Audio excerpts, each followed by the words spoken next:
भादो का महीना मेरे शंकर के पूरे परिवार का है। जब हरतालिका तीज का फुलेरा बनता है उसके दूसरे दिन गणेश जी आ जाते हैं। गणेश जी के बाद रिद्धि सिद्धि आ जाती है। रिद्धि सिद्धि के बाद स्वयं षडानंद कार्तिकेय आ जाते हैं। षडानंद कार्तिक के बाद में नारायण लक्ष्मी को लेकर दिवाली के टाइम आ जाते हैं। ऐसा शरद पूर्णिमा की चंद्रमा आ जाती है, अमृत तत्व बरसने लगता है। हरतालिका तीज के बाद त्योहार क्यों चालू होते हैं? भादो की हरतालिका तीज के बाद में हस्त नक्षत्र के बाद ये त्योहार क्यों चालू होते हैं? क्योंकि भादो के महीने में जो फुलेरे का दर्शन कर लेता है तो उसके घर में बुद्धि के देव गणेश, उसके घर में रिद्धि सिद्धि, उसके घर में लक्ष्मी नारायण, उसके घर में स्वयं देवता सब आकर विराजमान होना चालू हो जाते हैं। ये फुलेरे का महत्व है। बस दिल से बांधो, दिल से प्रार्थना करो, दिल से निवेदन करो।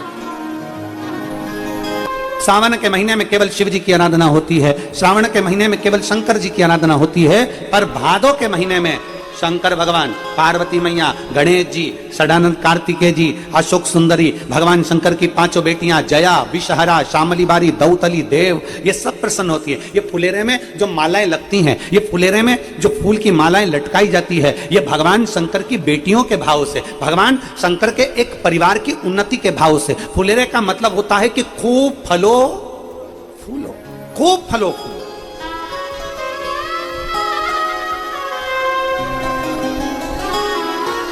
जितना आनंद ले सकते हो उतना जीवन का आनंद लो। आनंदमय अपने जीवन को जीने का प्रयास करिए।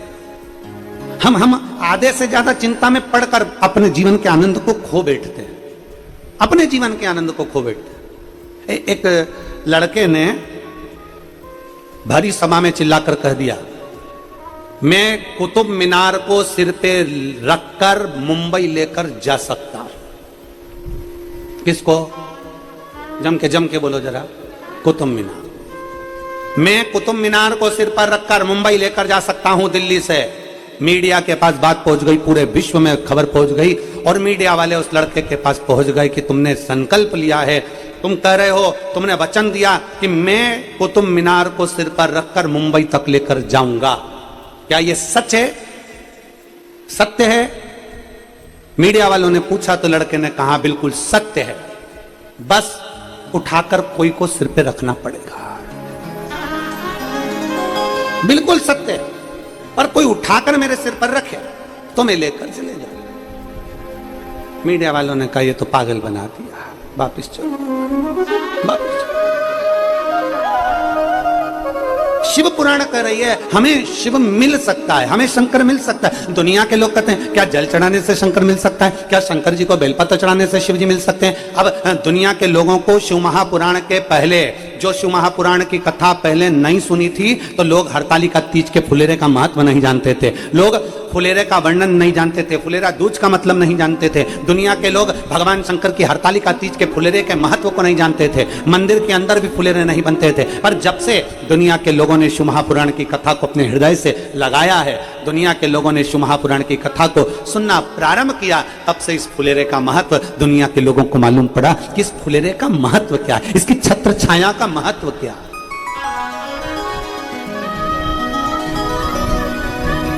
एक छत्र छाया का महत्व क्या होता है?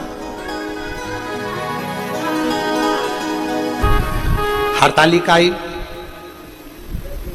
देवऋषि नारद जी के कहने पर देवऋषि नारद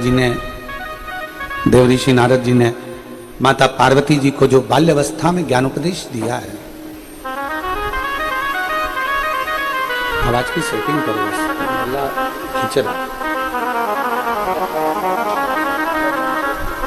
पार्वती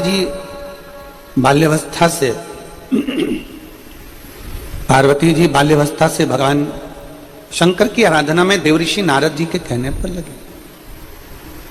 देवऋषि नारद जी के कहने पर माता पार्वती जी भगवान शंकर की आराधना कर रही है। भादो के महीने में स्वयं भगवान नारायण माता पार्वती जी जब 6 वर्ष की अवस्था में हैं और वन में अपनी सखियों के साथ में तब साधना करने के लिए जब विराजमान होती हैं, तब करते जब उन्हें शिव का दीदार नहीं होता, शंकर का दर्शन नहीं होता, तब माता पार्वती भगवान नारायण स्वयं आकर पार्थिव लिंग के पूजन का वर्णन करते। कल आपने और हमने कथा में सुना था कि मोती का, पारद का, स्फटिक का, माणिक का, पुखराज का, सोने का, चांदी का, हीरे का, पीतल का, तांबे का, लकड़ी का, मिट्टी का, बालू रेत का, पाषाण का, सबके शिवलिंग बनते हैं। सबका शिवलिंग का निर्माण होता है और सभी शिवलिंग की पूजन भी होती है। सारे भगवान शंकर के शिवलिंग की आराधना भी होती है, भगवान शंकर के शिवलिंग की पूजन भी होती है। और ऐसा कोई शिवलिंग नहीं जिसका बल कम हो। कितना सुंदर एक बात कही गई है कि भीम ने युधिष्ठिर और अर्जुन का संकल्प पूरा करने के लिए लकड़ी एक वृक्ष को काट दिया था और नीचे की जड़ को ऐसा गोल बना दिया था शिवलिंग की आकृति का। और शिवलिंग की आकृति का गोल बनाकर भीम और अर्जुन से कह दिया कि तुम्हारा नियम है ना रोज जल चढ़ाकर भोजन करने का, ये देखो ये शिवलिंग है, पूजन करो और जल चढ़ाओ और भोजन करो। अब उन्होंने जल चढ़ाया और जल चढ़ाकर उन्होंने भोजन करा। जैसे ही भोजन करा तो भीम ठाका लगाकर हंसे। भीम ने कहा कि मैंने तुमको पागल बना दिया, मैंने तुमको बेवकूफ बना दिया। मैंने पेड़ को काट दिया, जड़ को मैंने शंकर की शिवलिंग की आकृति दे दी और मैंने शंकर की शिवलिंग की आकृति देकर मैंने शंकर की शिवलिंग की आकृति देकर मैंने तुमसे उस पर जल चढ़वा दिया। मैंने जल चढ़वा दिया और जब मैंने जल चढ़वाया, जब मैंने तुमसे जल चढ़वाया और तुमने जल चढ़ाकर भोजन भी ग्रहण कर लिया। जल चढ़ाया मेरे कहने पर, वो भोजन भी ग्रहण कर लिया। अब कई माताएं ऐसी हैं, कई भाई ऐसे हैं, कई बहनें ऐसी हैं जो शिव महापुराण की कथा को सुन सुनकर मंदिर जाती हैं। कहीं कहीं मंदिर में पाषाण की शिवलिंग होता है, कहीं कहीं बालू रेत का बना होता है, कोई शिवलिंग पारद का होता है, कोई शिवलिंग स्फटिक का होता है, जो उनके मर्जी में हो। उनको नहीं मालूम, वो तो बस इतना जानती है कि हम भोले के और भोले हमारे।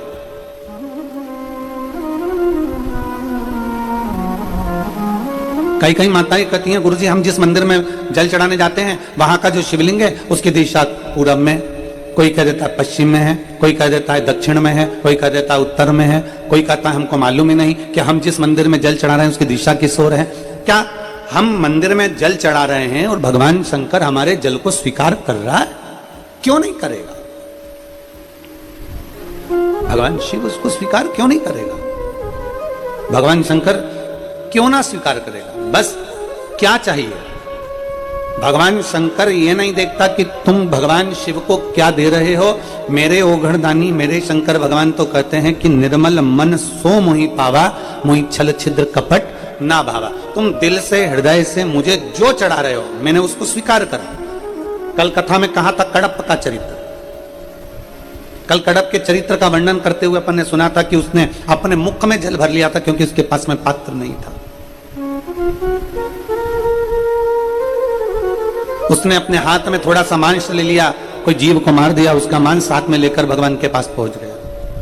वो नहीं जानता था, थोड़े से बेलपत्र की जगह पर उसने पत्तियां तोड़ ली और भगवान के मंदिर पहुंच गया। तो क्या शिव नहीं मिले?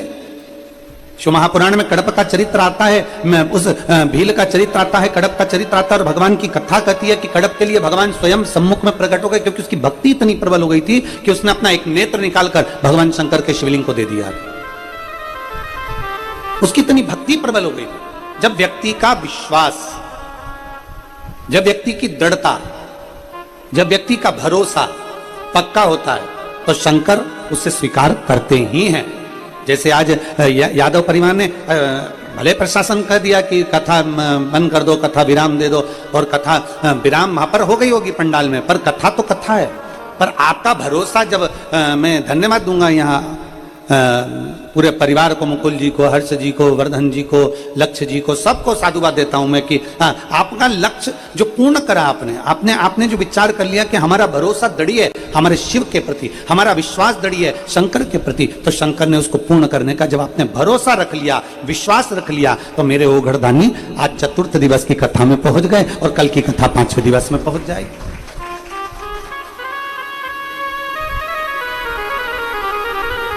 बस केवल भाव से आप उसको आमंत्रित करें। एक बीच में एक भजन आया था, लोगों ने बहुत गुनगुनाया, अपने अपने स्टेटस पे भी लगाया, अपने अपने मोबाइल पे भी लगाया कि मेरी कुटिया के भाग खुल जाएंगे जब घर में राम आएंगे। और कई कई जीजी ऐसी भी थी जो किसी मेहमान के आने से मुंह फुला लेती थी, किसी कब देवरानी का बच्चा उसके कमरे में चले जाए तो मुंह फुला लेती थी, जेठानी का बच्चा आ जाता तो मुंह फुला लेती थी, माता पिता बुजुर्ग घर में आ जाते तो मुंह फुला लेती थी। उसने भी स्टेटस लगाया था कि मेरी कुटिया के भाग खुल जाएंगे जब घर में राम आएंगे। माता पिता घर में आते हैं तो मुंह फूल जाता है, और राम जी आएंगे तो कुटिया के भाग खुल जाएंगे।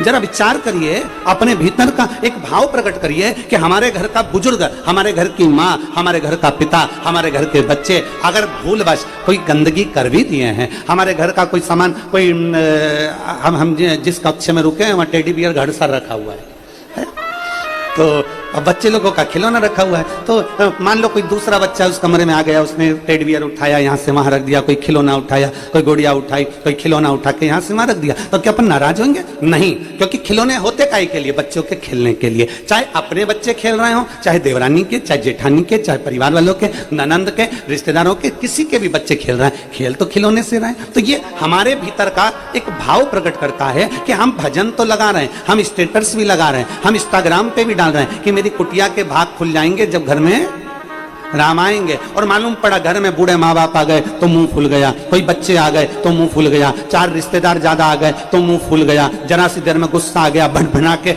मालूम पड़ा धड़ धड़ धड़ सीढ़ी से नीचे और धड़ धड़ सीढ़ी से ऊपर मालूम पड़े। अब अपन तो भजन लगा रहे हैं कि मेरी कुटिया के भाग खुल जाएंगे राम जब घर आएंगे। कुटिया के भाग कब खुलेंगे?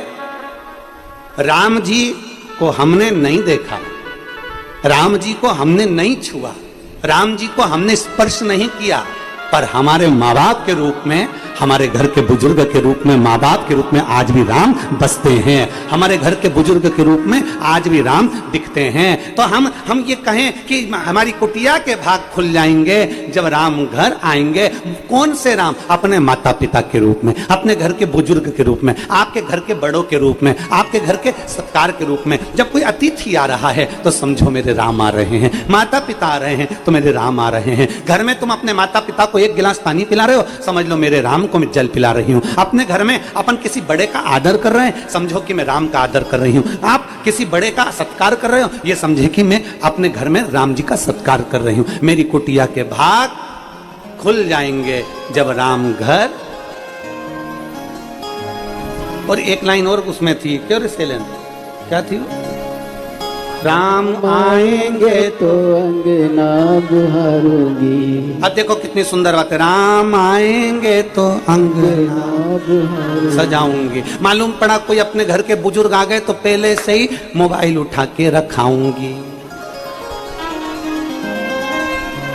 कौन आ गए? देवरानी के बच्चे आ गए, कौन आ गए? जेठानी के बच्चे आ गए, कौन आ गए? घर में 4 मेहमान आ गए। क्या करना है? सबसे पहले सामान छुपा के रख दो। एक पति ने अपनी पत्नी से कहा, सुनो कल मेरा दोस्त भोजन करने आएगा, ये घड़ी छुपा के रख देना। कल मेरा मित्र भोजन करने आएगा, तुम ये घड़ी छुपा देना, जूता छुपा देना, चप्पल छुपा देना और ये गुलदस्ता छुपा देना। पत्नी ने कहा, क्यों? तुम्हारा दोस्त चोर है? पति बोला, नहीं, वो अपने सामान को पहचानता है, वो अपने सामान को पहचानता है। हम गीत गा रहे, राम आएंगे तो अंगना सजाऊंगी, दीप जला के दिवाली में मनाऊंगी। अब राम आएंगे तो मैं अंगना सजाऊंगी, दीप जला के दिवाली मनाऊंगी, मालूम पड़े जीवान चला के मैं होली मनाऊंगी।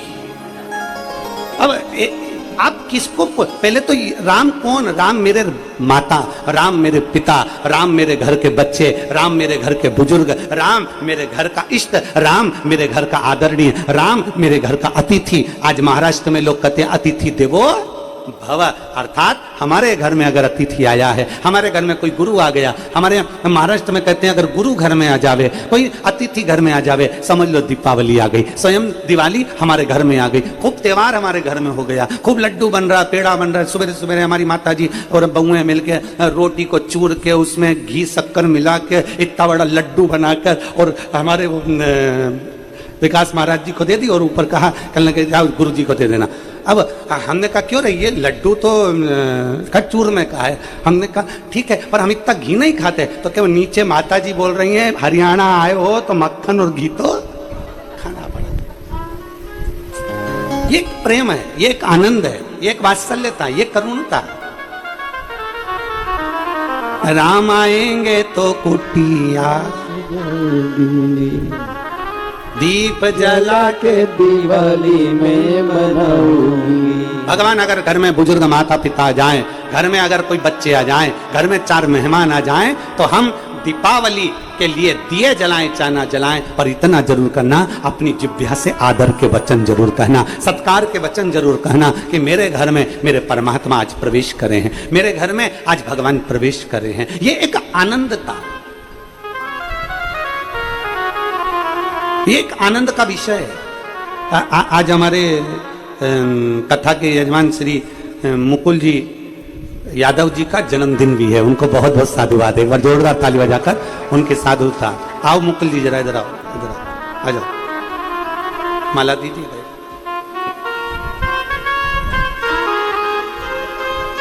इधर जाओ।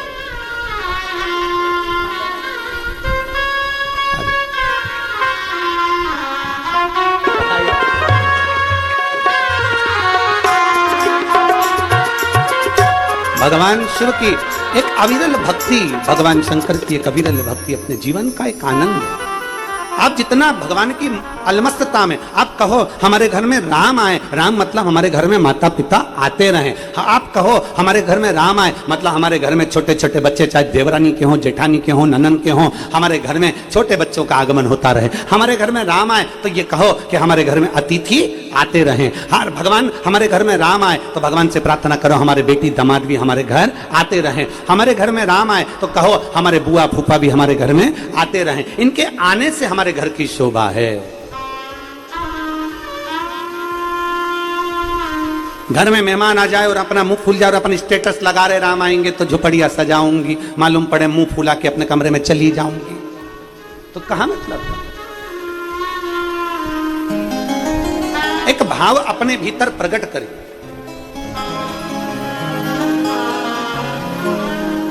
दुनिया में माता पिता से बड़ा कोई परमात्मा नहीं। शिव महापुराण की कथा कहती है जीते जी हमने राम का स्पर्श नहीं करा, हमने राम को नहीं देखा, हमने राम को नहीं छुआ, पर अपने माता पिता के चरण अगर छू लेते हैं तो समझ लो कि मैंने राम को छू लिया है, मैंने राम का स्मरण कर लिया है। अगर मैंने चरण छू लिया, माता पिता के चरणों का स्पर्श कर लिया।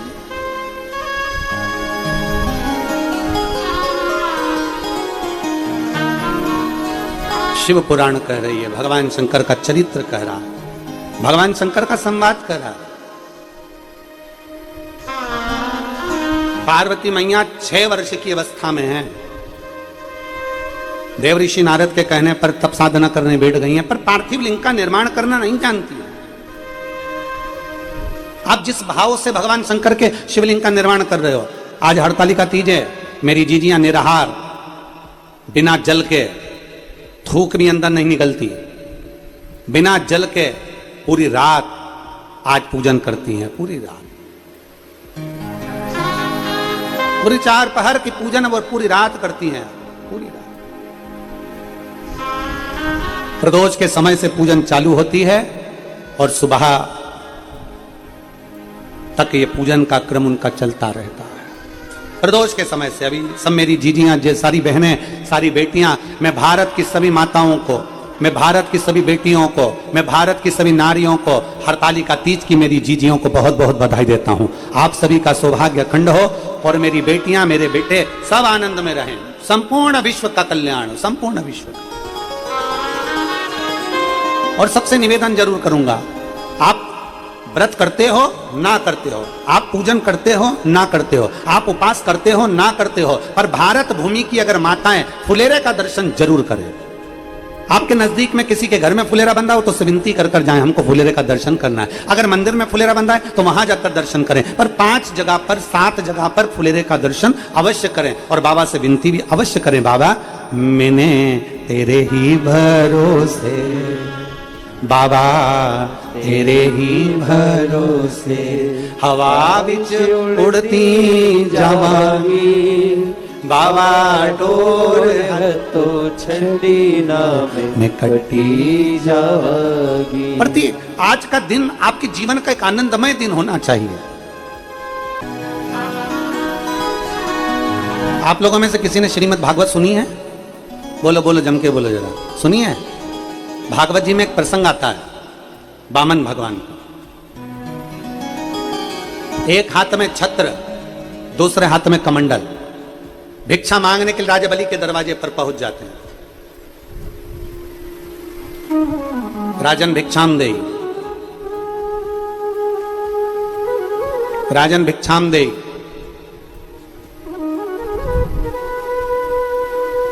राजा बलि को सूचना मिल जाती है, भिक्षा देने के लिए आते हैं। गुरु शुक्राचार्य जी उन्हें मना कर देते, मत, फिर भी वो भिक्षा दे ही देते। वामन भगवान से माता लक्ष्मी जी ने एक प्रश्न किया भगवान नारायण से। जरा समझिएगा, श्रीमद् भागवत का बड़ा सुंदर भाव है। माता लक्ष्मी जी ने वामन भगवान से, भगवान नारायण से एक प्रश्न किया कि आप भिक्षा मांगने के लिए जा रहे हो, कमंडल लेकर जा रहे हो, यहां तक तो ठीक है, पर ये छत्र भिक्षा मांगने के लिए छत्र की क्या जरूरत है? इस छत्र की क्या जरूरत पड़ गई जो भिक्षा मांगने के लिए आप छाता लेकर जा रहे हो?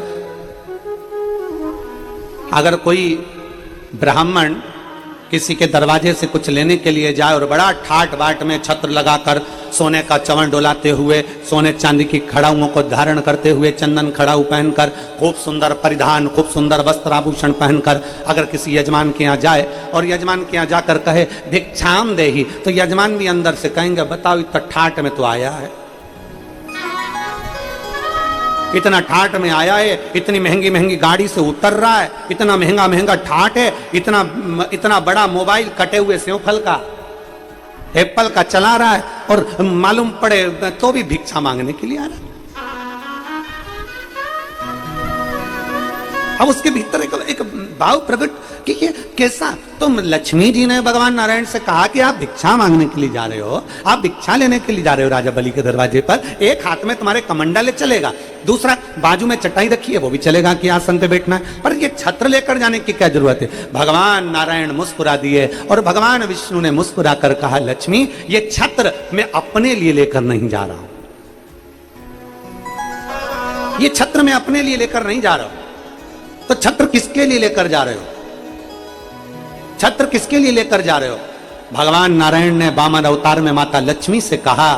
वामन पुराण कहती है, भगवान विष्णु की पुराण कहती है, सुंदर वामन भगवान का चरित्र श्रीमद् भागवत कहती है, भगवान कहते हैं ये छत्र मैं अपने लिए लेकर नहीं जा रहा हूं लक्ष्मी, जब राजा बलि के पास में देने के लिए कुछ नहीं होगा, सब कुछ दे देगा, 3 पग में मैं सब कुछ नाप लूंगा, और राजा बलि के पास जब कुछ भी नहीं रहेगा तब वो अपना शीश मेरे चरणों में रख देगा, जब चरणों में रखेगा तो मेरे छत्र की छाया उस राजा बलि पर पड़ जाएगी, और जो मेरी छत्र छाया में आ जाता है उसे वापस पुनः वही की वही प्राप्त हो जाता है,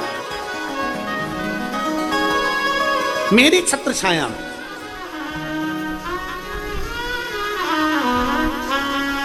भगवान गिरि गोवर्धन नाथ जी की परिक्रमा करने के लिए दुनिया के लोग जाते हैं। मेरे कांतानाथ जी की परिक्रमा करने के लिए लोग चित्रकूट जाते हैं, कामदगिरी बाबा की। द्रोणार्थ की परिक्रमा करने के लिए स्वयं काशी में जाते हैं 5 कोस। भगवान जब हम परिक्रमा करने के लिए जाते हैं तो हमारे मन में यह भाव आता है कि गिरिराज जी की परिक्रमा क्यों, गोवर्धन नाथ जी की परिक्रमा क्यों, पूरा भारत का व्यक्ति गिरिराज बाबा की परिक्रमा करने के लिए जाता है, क्यों? तो क्योंकि वो भगवान कृष्ण ने अपनी उंगली पर धारण करा, छत्र बनाकर धारण करा, और सारे ब्रजवासियों से, सारे जीवों से कह दिया कि तुम इसकी छाया में आ जाओ, जब तुम इसकी छाया में आ जाओगे तो मेरी छत्र छाया में आ जाओगे, और मेरी छत्र छाया में आ गए तो तुम्हें सब कुछ प्राप्त हो जाएगा। हम क्यों कहते हैं कि शिवालय जाइए, फुलेरे का दर्शन करिए, 1 लोटा जल चढ़ाइए, भगवान शंकर का गुणगान करिए, शिवालय जाओ? हम क्यों कहते हैं? मंदिर अपने क्या घर में नहीं है? क्या घर में शंकर नहीं है? क्या घर में शिवलिंग नहीं है? पर फिर भी हम कहते हैं कि मंदिर जरूर जाओ। घर में शिवलिंग है, घर में आराधना कर रहे हो, घर में पूजन कर रहे हो, पर मंदिर जरूर जाओ। क्यों जाओ मंदिर? क्या घर में शंकर जी नहीं है? क्या घर में शिवलिंग नहीं है? हमारे सोसाइटी के मंदिर में क्यों जाए हम? वो तो अभी विराजमान हुआ, 2 साल पहले ही मंदिर बना, 3 साल पहले ही मंदिर बना। भले कुछ भी हो, पर मंदिर तक जाओ। तेरे मंदिर में आना मेरा काम है और मेरी बिगड़ी बनाना तेरा काम है। हम तेरी चौखट तक आ ही गए, मुझे दर्श दिखाना तेरा काम। हम जाएं उसकी चौखट तक, हम पहुंचे उसके दरवाजे तक।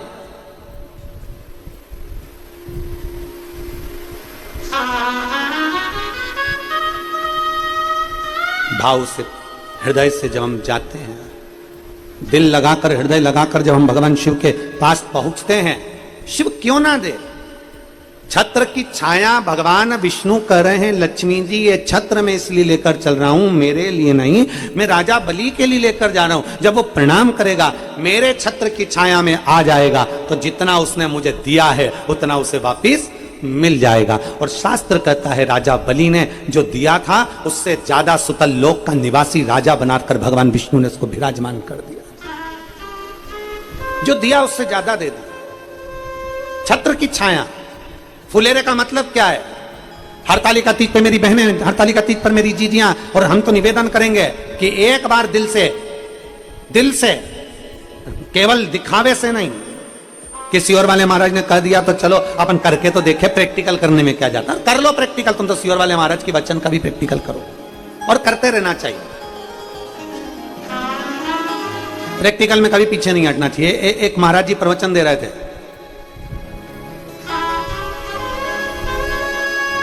प्रवचन देते देते उन्होंने कह दिया मदिरा नहीं पीना चाहिए, शराब नहीं पीना चाहिए।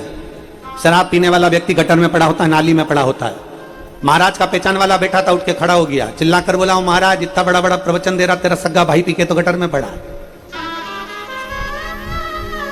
तो इतना बड़ा बड़ा प्रवचन दे रहा है, तेरा सग्गा भाई पी के नाली में पड़ा, तो हमको ज्ञान दे रहा है, अपने भाई को क्यों नहीं देता?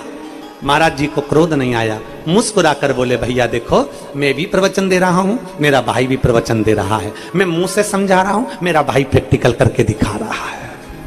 अब मर्जी तुम्हारी है कि तुम समझोगे कैसे, मन तुम्हारा है, तुम उसको धारण करोगे कैसे, तुम अपनी चित्तवृत्ति में कैसे उतारोगे, ये तुम्हारे ऊपर। कई लोग कहते हैं हम एक बार करके तो देखे, आखिर सियोर वाला महाराज बोला है तो करके तो देखे। हम कहे कैसे भी जाओ, तुम जाओ तो सही, जब उसकी छत्र छाया में उसके फुलेरे का दर्शन करने के लिए जाओगे, उसके पुष्प का दर्शन करने के लिए जाओगे। अरे कोई जाए जो काशी में मेरा पेगा ले जाना, कोई जाए जो काशी में मेरा पेगा ले जाना। ये कहना डमरू वाले से तुम्हारी साथी में, ये कहना डमरू वाले से तुम्हारी आती में। मैं खुद तो आ नहीं सकता, मेरा करना ले जाना। कोई जाए जो काशी में मेरा पैगाम ले जाना। ये कहना काशी वाले से, ये कहना सीहोर वाले से तुम्हारी याद आती है। ये कहना काशी वाले से तुम्हारी याद आती है। देखो लगन हो। आज हमको कोई ने एक वीडियो भेजा था आशीष के मोबाइल पर, एक बूढ़ी माता जी का। आप लोगों ने देखा है कि नहीं देखा वो हमको नहीं। हरियाणा की पंडाल में पहुंची थी कथा सुनने के लिए, और पंडाल में हम नहीं पहुंचे है? और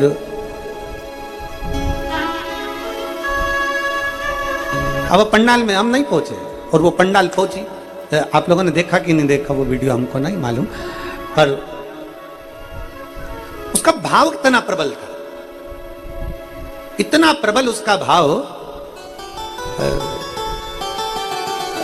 जरा दिखाओ, जरा चैनल पे है तुम्हारे पास, चला दो जरा।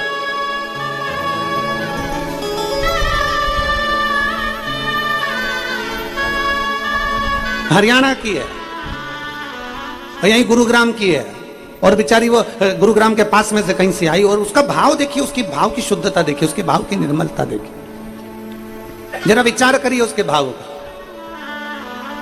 और इतना ना जाने काय पे खड़ी है वो पाइप माइक पर, वो डंडे पर चिल्ला चिल्ला के चिल्ला। किसी ने भेजा आशीष को, आशीष ने हमको दिखाया भाव।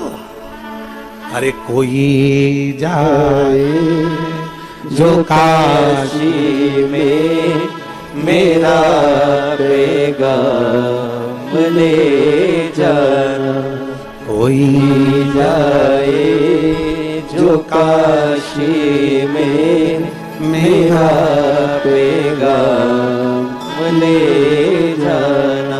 ये कहना काशी वाले से तुम्हारी याद आती है, ये कहना सीहोर वाले से तुम्हारी याद आती है।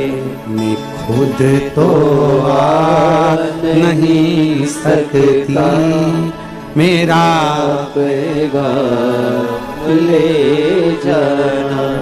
मैं खुद तो आ नहीं सकता, मेरा पैगाम ले जाना। कोई जाए जो काशी में मेरा पैगाम ले जाना। एक भाव अपने भीतर प्रकट करिए, एक भाव की निर्मलता अपने भीतर प्रकट करिए, और जब एक भाव हमारे भीतर प्रकट हो जाएगा तो शिव तत्व क्यों ना मिलेगा, शंकर क्यों ना मिलेगा। आप फुलेरे का दर्शन कर रहे हो, उसकी छत्र छाया में बैठे हो, एक पुष्प का दर्शन कर रहे हो। अर्थात हम जब मंदिर में जाएं, हम हरतालिका का दर्शन करने के लिए जाएं, हरतालिका तीज के फुलेरे का दर्शन करने के एक भाव लेकर जाओ, एक अटल विश्वास लेकर जाओ, एक दृढ़ता लेकर जाओ, एक भरोसा लेकर जाओ। बिना भरोसे के परमात्मा के पास जाऊं,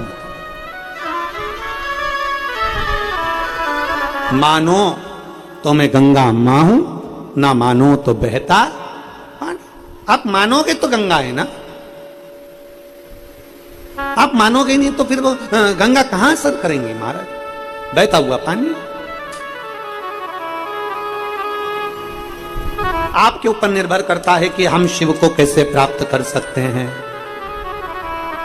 आपके ऊपर निर्भर करता है हम शंकर को कैसे प्राप्त कर सकते हैं।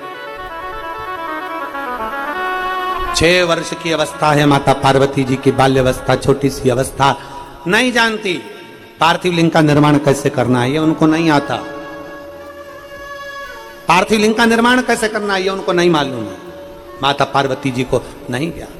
वो तो अपने देव ऋषि नारद के कहने पर बस केवल तप साधना में लगी हुई हैं, अपनी तप साधना में। नमः शिवाय, ओम नमः शिवाय, नमः शिवाय, ओम नमः शिवाय, नमः शिवाय, ओम नमः शिवाय, नमः शिवाय, ओम नमः शिवाय। अपनी तप साधना में माता पार्वती जी लगी है, पंचाक्षर मंत्र का जाप कर रही हैं, षडाक्षर मंत्र का जाप कर रही हैं, बड़े प्रेम से भगवान शिव को पुकार रही हैं, बड़े प्रेम से, एक विश्वास के साथ। पार्थिव लिंग का निर्माण करना नहीं आता उनको, और जब भरोसे के साथ, जब विश्वास के साथ भगवान शंकर के पार्थिव शिवलिंग का पूजन करने की एक भाव हमारे भीतर प्रकट होता है, पार्थिव लिंग के निर्माण का। जितनी हरतालिका तीज का पूजन करने वाली मेरी जीजियां हैं, उनसे निवेदन है, जब पार्थिव शिवलिंग आप घर में बनाएंगे हरतालिका तीज के पूजन के लिए, प्रदोष काल से आप पूजन करना प्रारंभ करते हो, दूसरे दिन तक प्रातः तक आपकी पूजन चलती रहती है ब्रह्म मुहूर्त तक। तो जब आप पूजन करने के लिए पार्थिव लिंग का निर्माण करते हैं, जिनके यहाँ पर पूजन होती है वो, तो दिल से बाबा से प्रार्थना कर कर शिवलिंग बनाइए, दिल से माता पार्वती का निर्माण करिए, दिल से आप बाबा का गणेश जी का निर्माण कर, दिल से आप उसका पूजन करिए, दिल से। किनको लेकर गई थी माता पार्वती जी? हरतालिका तीज का कथा कहती है, जब पार्वती जी अपने घर से गई थी, भगवान विष्णु के साथ देवऋषि नारद ने हिमालय राज जी को कहकर कह दिया था कि पार्वती का विवाह नारायण के साथ कर दो। पार्वती को जैसे ही मालूम पड़ा, पार्वती जी अपना घर छोड़कर चली गई। अपनी दो सहेलियां थी साथ में, दो सखी,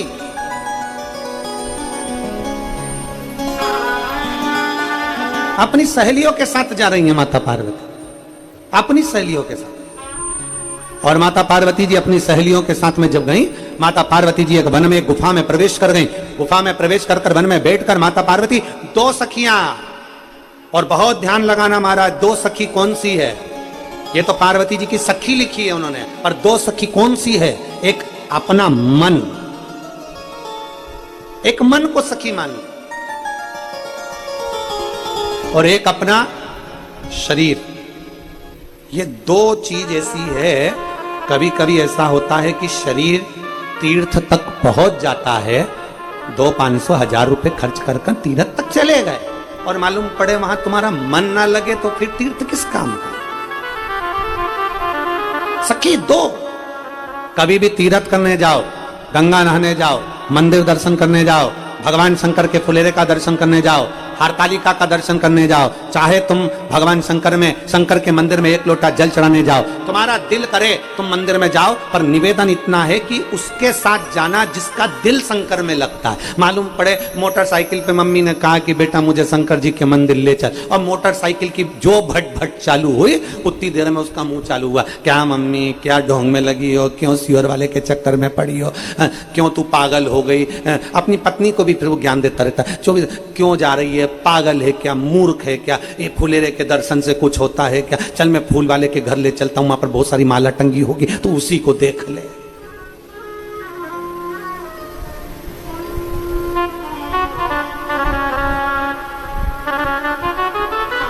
एक जो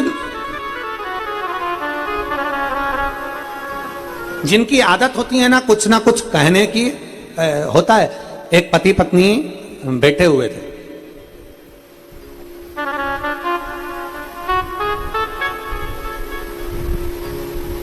पति सुबह की चाय पी रहा था, पत्नी भी उसके पास में बैठी हुई थी, वो भी चाय पी रही थी। ये सुबह का वो मुहूर्त है जिस समय पर लड़ाई की शुरुआत होती है। पति भी चाय पी रहा है, पत्नी भी चाय पी रही है। अब पति जो है वो बड़ा तर्क करने वाला था, पर पत्नी तर्क करने वाली नहीं थी। पत्नी तो बिल्कुल भगवान की भक्ति करने वाली थी, वो हर चीज में अच्छा देखती थी, और पति हर चीज में बुरा देखता था। पति ने कहा कितना बेकार जमाना आ गया, ऐसा गंदा जमाना हमने जिंदगी में नहीं देखा। इतने में पत्नी चाय पीती पीती रसिया, क्या बोलते हैं आपके यहाँ, क्या बोलते हैं उसको, रसिया बोलते हैं, उसको डुबो के और खा रही थी। और इतने में पति बोलता जा रहा है कि कितना बेकार जमाना आ गया, सब गंदे गंदे लोग जुड़ गए संसार में, सब बेकार हो गया। का वीडियो चला इस बार, देखो एक हरियाणा की बूढ़ी माँ, उसका वीडियो देखिए, जो आज कल कथा नहीं सुनने को मिली ना उसको, तो पंडाल में उसने कितना कितना चिल्लाया है, उसको देखिए। चालू करो जरा, उसकी आवाज आ रही है ना? क्यों आवाज ना आएगी तो फिर क्या मतलब वीडियो दिखाने से रहता है? फिर क्या मतलब है? शंभु श्री शिवाय नमस्तुभ्यम, शिव तत्व है। तो अब अपन अपनी कथा पर चले। जब चालू हो गया आवाज माता जी की, तब देखेंगे हो चालू है।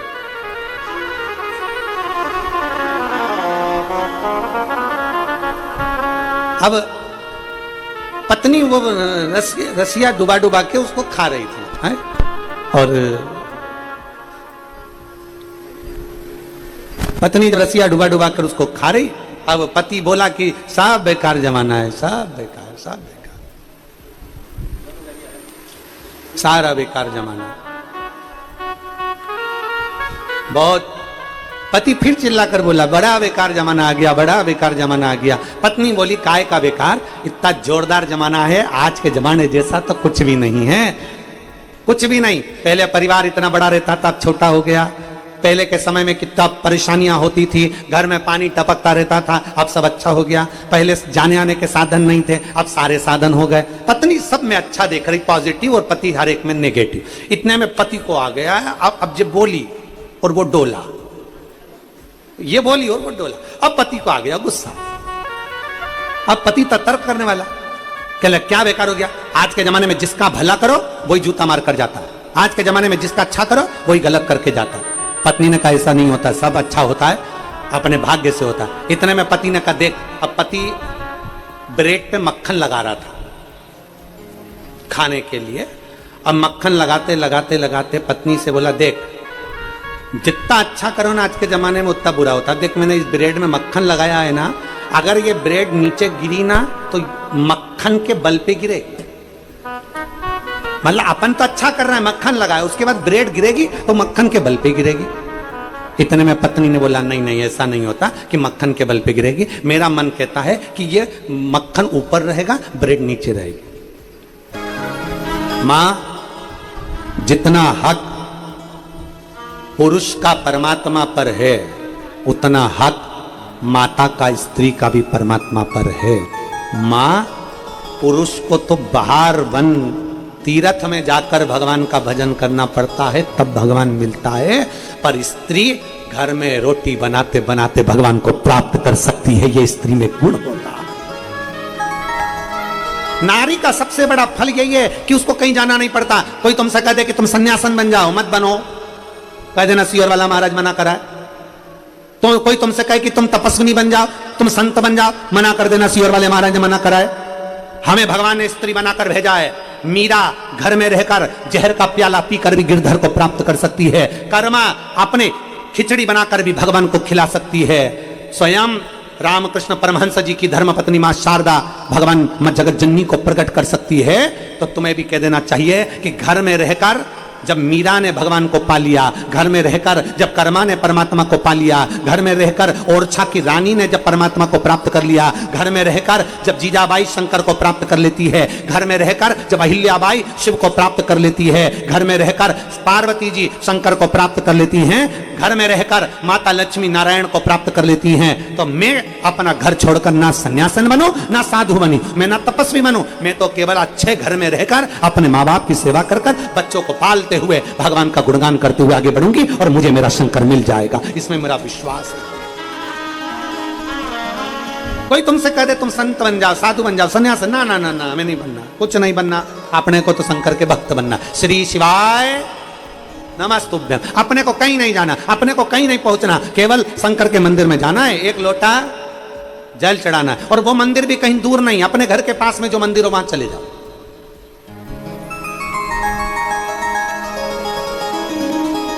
पर शिव मंदिर जरूर है। एक कथा स्मरण नहीं आ, अलवर राजस्थान में कथा थी। अलवर में, अलवर की कथा में एक माता ने, हम जब वहां पर किन क्या रुके थे, विजयवर्गीय जी के, माँ विजयवर्गीय जी के यहाँ रुके थे। तो वहां शाम के समय मिलने के लिए एक माता आई और उसने कहा गुरु जी, हमने कई कथाओं में सुना है कि पति परमेश्वर होता है। हमने कहा बिल्कुल सही है। शिव जी के मंदिर अगर जल चढ़ाने नहीं जाओ, उन्हीं पे चढ़ा दे तो। मैंने कहा फिर परमेश्वर तांडव रचा दे तो। अब तुम बात ऐसी करो कि हम मंदिर ना जाए और परमेश्वर के ऊपर जाए, तो वो तांडव रचा दे तो। पति परमेश्वर है। शिव महापुराण की कथा तो यहां तक कहती है, बहुत बहुत सावधानी से सुनना। दुनिया के लोगों को थोड़ा सा काली मिर्ची लग सकती है, लग जाए तो उससे कोई फर्क नहीं पड़ता। शिव महापुराण की कथा यह भी कहती है, अपने पति के चरण छुओ, अपने घर के बुजुर्गों के चरण छुओ, उसके सिवाय कोई अच्छे से अच्छा महात्मा संत भी आ जाए तो उसके चरण ना छुआ, केवल पति और घर के बुजुर्ग दूर से प्रणाम करो। और आप सब तो हमारी जीजियां हो, हमारी बहनें हो, इसलिए हम हमेशा आप लोगों से कहते हैं कि मेरी बहन मेरे चरण कभी मत छूना, दूर से प्रणाम करो। भाई हम तुम्हारे, बल्कि हम तुम्हारे चरण छुए। प्रयास करो कि अपने पति के चरण छुओ और अपने घर के बुजुर्ग के चरण छुओ, बाकी के किसी के नहीं, किसी के नहीं। और फिर शिव महापुराण की कथा कहती है, भगवान शंकर का चरित्र कहता है, चरण किसके छूना, और अगर मन कर भी जाए आपका कि मुझे चरण छूना ही है, तो शिव महापुराण कथा कहती है फिर जिसका आचरण अच्छा हो उसके चरण छू लो।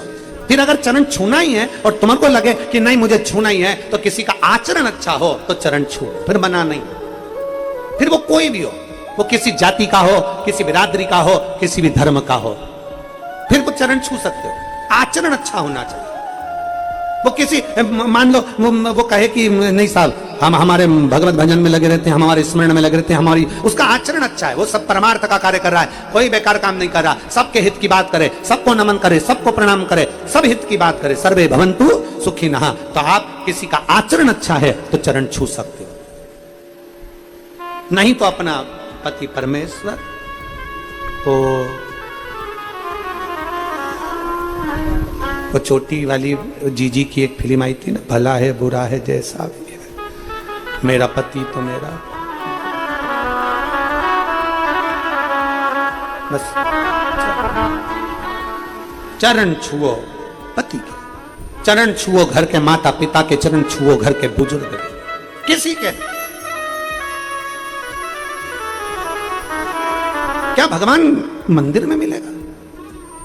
मीरा को घर में मिल सकता है, करमा बाई को घर में मिल सकता है, यशोदा जी को घर में मिल सकते हैं, अयोध्या नरेश स्वयं अवध में माता कौशल्या के घर में अगर राम आ सकते हैं, तो यह विश्वास मानकर चलना, स्त्री को नारी को भगवान ने ऐसी कृपा कर रखी है, मेरे शंकर ओघड़दानी ने स्त्री और नारी पर ऐसी करुणा कर रखी है कि इनको वन जाने की जरूरत नहीं, इनको जंगल जंगल डोलने की जरूरत नहीं, इनको घर में रहकर अपने बुजुर्ग माता पिता की सेवा करना है, इनको घर में रहकर अपने बच्चों का भरण पोषण करना है, इनको घर में रहकर अपने परिवार को संभालना है, और परिवार को संभालते संभालते भगवान की भक्ति करना है, परिवार को संभालते संभालते। जब हम यादव जी के यहाँ आए थे पहले दिन 2 तारीख, तो वर्धन जी की मम्मी माता जी बैठी हैं, इन्होंने एक बात कही वर्धन जी की माता जी ने कि गुरुजी हमारी देवरानी और हम दोनों में बहुत अंतर है। हमने कहा क्या अंतर है तुम दोनों में? तो वर्धन की ये माता जी बोली, उनकी देवरानी भी बैठी है यहाँ, तो वर्धन की माता जी बोली देखो गुरुजी हमारी देवरानी घर में रहती है, वो कहीं नहीं जाती, घर में रहकर ही कथा सुनती रहती है, टीवी का वॉल्यूम तेज कर देती है और घर में रहकर ही भगवान की भक्ति कर लेती है। हमारी देवरानी ने जाने का हक हमको दे रखा है, हमसे बोलती है जीजी तुम चले जाओ मैं संभाल लूंगी, जीजी तुम जाओ मैं संभाल लूंगी, जीजी तुम होके आ जाओ मैं संभाल लूंगी। तो हम दोनों का जो साझा है ना गुरुजी, वो भगवान की बड़ी कृपा है। तो ये शिव तत्व से प्राप्त हो, ये भगवान शंकर की अविरल भक्ति से प्राप्त हो, ये दृढ़ता, ये विश्वास, ये भगवान शिव की अविरल भक्ति से प्राप्त हो।